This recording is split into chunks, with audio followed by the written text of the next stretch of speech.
फार में आज एक क्वेश्चन कराने जा रहा हूँ जो मोस्ट इम्पॉर्टेंट है फॉर एग्जामिनेशन के दृष्टिकोण से इस साल पेपर में आ सकता है। तो आप लोग ध्यान से सुनिएगा।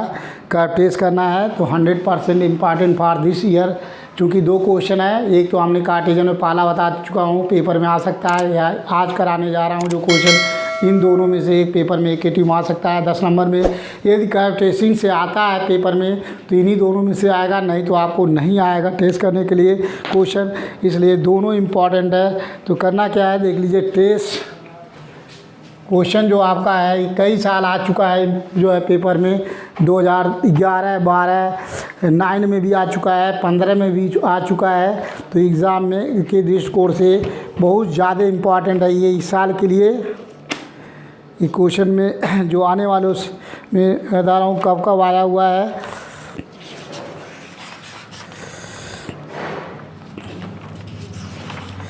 ये आपको 2011, 9, 11, 12, 15 इसके बाद भी आया हुआ है।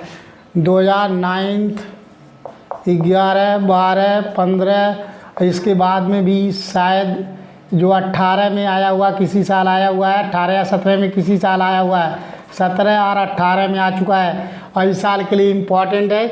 तो देख लीजिए ट्रेस द कर्व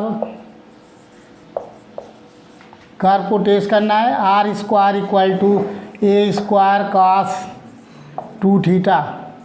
ये इस कर्व को test the curve are square equal to ए का R square equal to A square cos 2 थीटा। ये आपको टेस्ट करना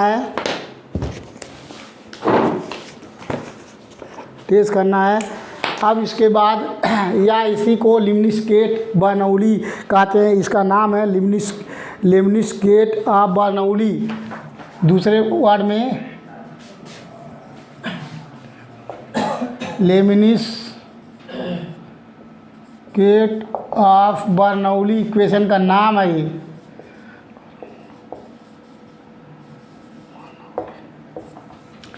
test the lemniscate of Bernoulli और टेस्ट द कर्व। ये इक्वेशन दिया हुआ है, मोस्ट इम्पॉर्टेंट है फॉर दिस ईयर। तो are square equal to cos 2 r square equal to a cos square 2 theta.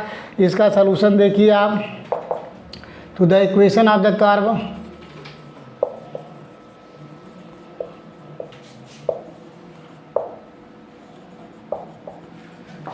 Are square equal to ए का square cos 2 theta. यह अब आपका हो गया इक्वेशन 1। तो सबसे पहले सिमेट्री लिखते हैं, चूँकि इसमें है कुछ नहीं इसलिए मेन है जो पॉइंट आपको लिखना है 10 नंबर उस पर मिलने हैं। तो पहला हमारा था हेडिंग। अब देख लीजिए इसमें बहुत सारे पोल है, सब है क्योंकि ये सेमेटिकल जो है ये symmetrical about the initial line भी है, सेमेटिकल अबाउट द पोल भी है, symmetrical about a line perpendicular to the initial line and passing through the pole भी है। मतलब सारे इसमें लग रहा है जितने हमने डिफिनीशन लिखवाया हूँ सब में ये जो आपको इम्पॉर्टेंट है। सो देख लीजिए पहला है symmetric about the initial line, about the initial line.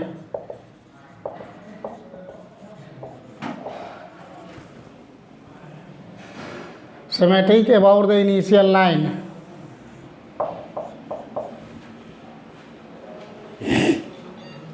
Symmetric about the initial line निकालेंगे तो क्या करना है, यहाँ वी रिप्लेस वही जो लैंग्वेज मैंने लिखवा रखा हूँ उसको लिखना पड़ेगा, वो फिगर बनाएंगे बस।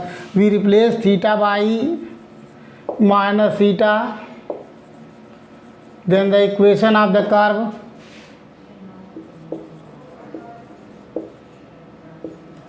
then the equation of the curve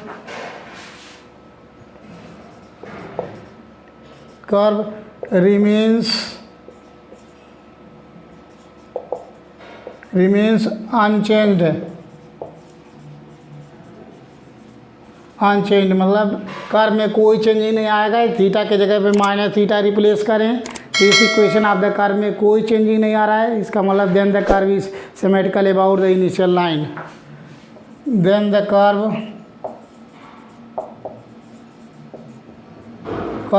is symmetrical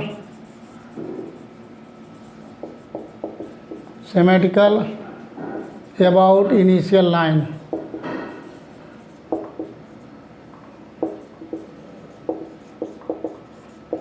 ये पहला हो गया। सेकंड आपका देख लीजिए सिमेट्रिकल, और भी हम चेक करेंगे।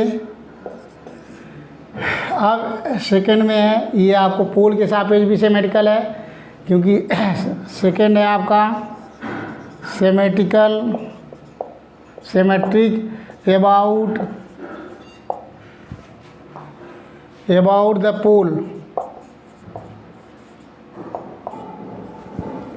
Symmetric about the pole. Symmetric about the pole means if the power of r are even, then the curve is symmetrical about the pole. So if the power of r are even, then the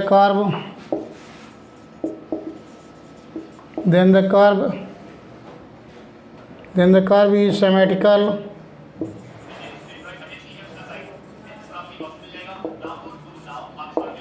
And then the curve is symmetrical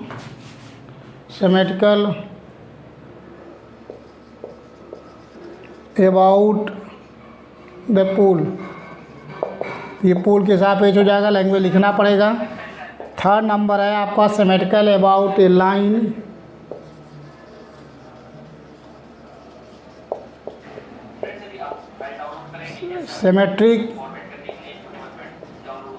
symmetric about A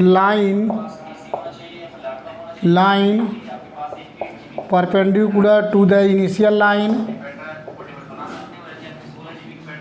and passing through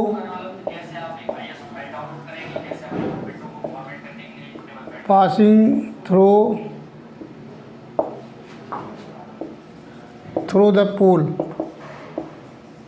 क्योंकि इसमें सारे condition follow हो रहे हैं, तो symmetric about the line to the perpendicular to the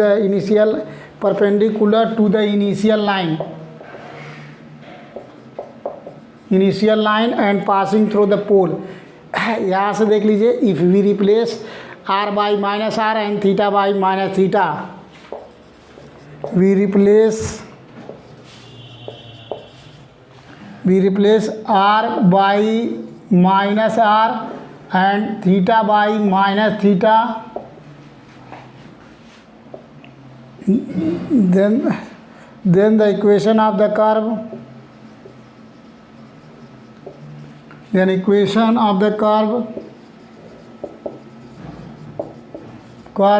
remain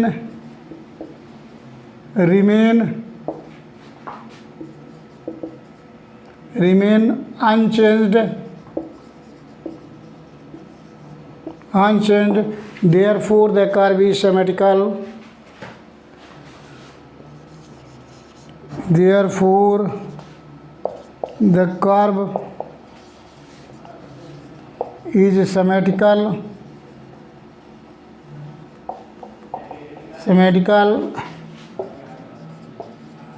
about a line perpendicular to the initial line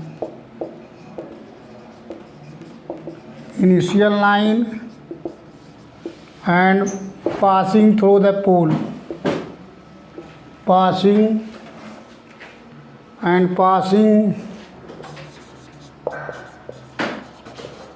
through the pole। ये चीज़ हो गया। अब देख लीजिए, सिमेट्रिकल हमने चेक कर लिया, सारे लिख दिए पोजीशन। अब हमने क्वेश्चन बनाने जा रहे हैं, फिगर बनाएंगे। फिगर आपको समझना है कैसे फिगर बनाएंगे। पहले नंबर जो इनिशियल लाइन है, फिगर देख लीजिए, ये हम बनाने जा रहे हैं।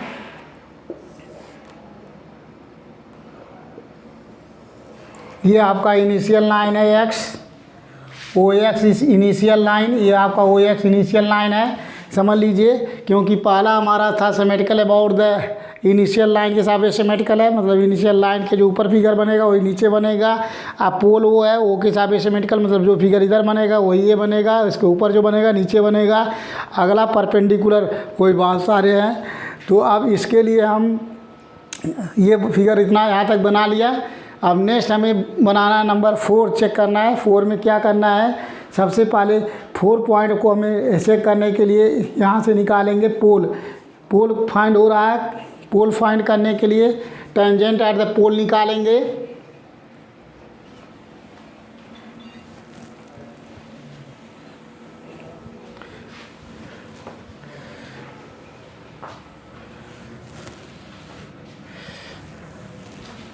फिगर बना रहे हैं, ध्यान से देख लीजिए। नंबर 4 डिस्कस करने जा रहे हैं। 4 दिखने के लिए tangent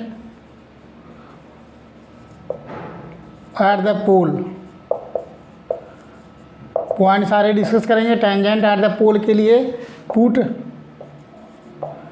tangent at the pole निकालना है तो put r equal to 0। r की वैल्यू 0 पुट कर दीजिए। तो r इक्वल टू जो 0 पुट करेंगे यहाँ इस इक्वेशन में, तो r इक्वल टू 0 यहाँ पुट करेंगे तो यहाँ से देख लीजिए a square cos 2 theta equal to 0। यहाँ से हो गया cos 2 थीटा इक्वल टू 0। अब किसका वैल्यू होता है cos plus minus pi by 2 यहाँ लिखेंगे। सो यहाँ से हो गया 2 theta equal to plus minus pi by 2, that is theta equal to plus minus pi by 4। मतलब थीटा की वैल्यू जो प्लस पाई बाई 4 लेंगे तो इधर आएगा। ये theta equal to pi by 4 है और theta equal to minus pi by 4 लेंगे तो यहाँ से देख लीजिए आप लाइन ऐसे खींचेंगे, ये theta equal to minus pi by 4 है। फिगर ऐसे बनाएंगे तो theta equal to pi by 4 and theta equal to minus pi by 4 are the tangent at the pole. Pole पे टेंजेंट है। पोल कौन सा है? वो इज पोल है, इस ओ पे टेंजेंट है, इसी ओ पे टेंजेंट हो रहा है। यही पोल पे जो पोल है यहाँ टेंजेंट, इस लाइन को टेंजेंट कर रहा है, यहाँ भी टेंजेंट कर रहा है, यहाँ भी टेंजेंट कर रहा है, यहाँ भी टेंजेंट, बल्कि इस कर्व से पोल के साथ टेंजेंट है तो इसको टेंजेंट करता हुआ आगे जाएगा, इसको भी टेंजेंट करता हुआ आगे जाएगा, यहाँ भी इसको टेंजेंट करता हुआ इसको आगे जाएगा। अब आगे कहाँ जाएगा उसकी पॉइंट हमें निकालनी है। अब अगला हमारा हेडिंग है 5। टेबल बनाने जा रहे हैं। टेबल कैसे बनेगा? प्रिपेयर ए टेबल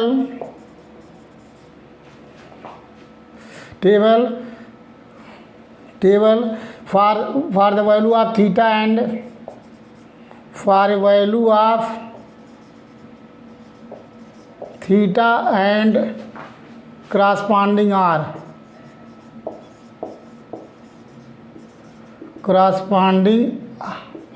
R देख लीजिए निकालने जा रहे हैं। हमने थीटा और आर के बीच में टेबल बना रहा हूँ। ये हमारा थीटा है, एक टेबल बना रहा हूँ थीटा और आर के बीच में। अब देख लीजिए यहाँ क्वेश्चन में थीटा की वैल्यू इसमें अगर हम पुट करेंगे, इसमें अगर थीटा इक्वल टू 0 पुट करते हैं तो are square equal to A square find हो जाएगा। तो आर की वैल्यू थीटा इक्वल टू 0 पर आर की वैल्यू आ रही है थीटा इक्वल टू 0, तो आर की वैल्यू आ रही है प्लस माइनस ए। ठीक है, क्योंकि थीटा इक्वल टू 0 cos 0 की वैल्यू 1, तो are square equal to A square means R equal to plus minus A find हुआ। ये थीटा की वैल्यू हम पाई बाई 4 पुट करेंगे। Theta equal to pi by 4 पे कि इसकी वैल्यू क्या हो जाएगी 0, क्योंकि theta equal to cos pi by 2 की वैल्यू 0 होती है तो आर स्क्वायर इक्वल टू 0, यहाँ आ गई 0। मतलब थीटा की वैल्यू पाई बाई 4 पे, आर की वैल्यू 0। अगर थीटा की वैल्यू हम लेते हैं पाई बाई 2, 90 अंश लेते हैं तो 90 कास पाई आ जाएगा। Cos pi means r square की वैल्यू निगेटिव, यहाँ आ जाएगा r is imaginary, r square is negative आ जाएगा। यहाँ पाई बाई 2 पे आर स्क्वायर इज निगेटिव, तो यहाँ निगेटिव है, R square is negative means R is imaginary, R is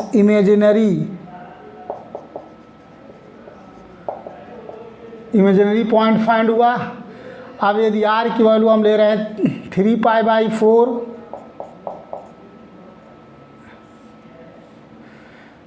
are की वैल्यू 3 पाई बाई 4 ले रहे हैं, देख लीजिए आर की वैल्यू 3 पाई बाई 4 लेंगे तो ये हो जाएगा आर की 3 पाई बाई 4 मीन्स हो जाएगा 3 पाई by 2, 3 pi by 2 means 3 pi by 2 लेंगे, ये हो गया देख लीजिए cos 3 पाई बाई 2, इसको लिख सकते हैं cos pi plus pi by 2, cos एक्सोसेंस plus theta equal to minus cos theta minus cos pi by 2 और कास पाई बाय 2 की वैल्यू क्या होती है 0। तो ये 0 आ जाएगी इस केस में। तो 3 पाई बाय 4 की वैल्यू जो है आर की वैल्यू 0 आ रहा है। और जब थीटा इक्वल टू हम पाई ले रहे हैं, यहाँ पाई लेंगे तो आर की वैल्यू आ जाएगी कास 2 पाई मीन्स कास 0। यहाँ भी प्लस माइनस आ रहा है ए। तो देख लीजिए ये टेबल बन गया। इसका मतलब क्या हुआ, थीटा इक्वल टू 0 पे प्लस ए है, ये थीटा इक्वल टू 0 है। यहाँ मान लेते हैं ये आर की वैल्यू हो गई यहाँ ए टू 0, थीटा इक्वल टू 0 या क्योंकि पोलर कोऑर्डिनेट होता है आर थीटा। यहाँ भी अगर हम थीटा की वैल्यू लेंगे -a,0, एक वाई पॉइंट हो गया। अब इसका मतलब देख लीजिए, यहाँ समझना ये है कि यहाँ से ऐसे टेंजेंट होता हुआ, यहाँ से टेंजेंट होता हुआ यहाँ से निकलेगा ये कर्व, यहाँ एक मीट करेगा, फिर ऐसे टेंजेंट करेगा यहाँ, और फिर ऐसे टेंजेंट करता हुआ यहाँ जाएगा, फिर ऐसे टेंजेंट करता हुआ आपको यहाँ आ गया। तो ये फिगर आपका बना। ये देख लीजिए ये कर्व भी सिमेट्रिकल अबाउट द पोल के हिसाब से सिमेट्रिकल है, क्योंकि इसके ऊपर जो फिगर बन रहा है वही नीचे बन रहा है, जो इसके इस साइड में बना हुआ फिगर वो इस साइड में बन रहा है। और symmetrical about the initial line, जो ये इनिशियल लाइन है इसके हिसाब से सिमेट्रिकल है, इसके ऊपर जो फिगर बनेगा वही नीचे बन रहा है। और ये लाइन के परपेंडिकुलर है, लाइन के इस साइड में जो फिगर बन रहा है वही सेम टू सेम इधर फिगर बन रहा है। तो ये आपका फिगर बना हुआ है जो हमने इस टेबल के क्रॉसपॉन्डिंग किए हैं। यहाँ मैक्सिमम सबसे मिनिमम वैल्यू आर की 0 है और मैक्सिमम वैल्यू आपकी 2, आर की मिनिमम वैल्यू 0 एंड आर की मैक्सिमम वैल्यू आपकी ए है। ठीक है। तो number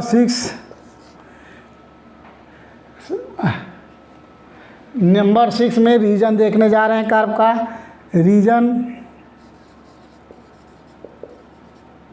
reason of the curve,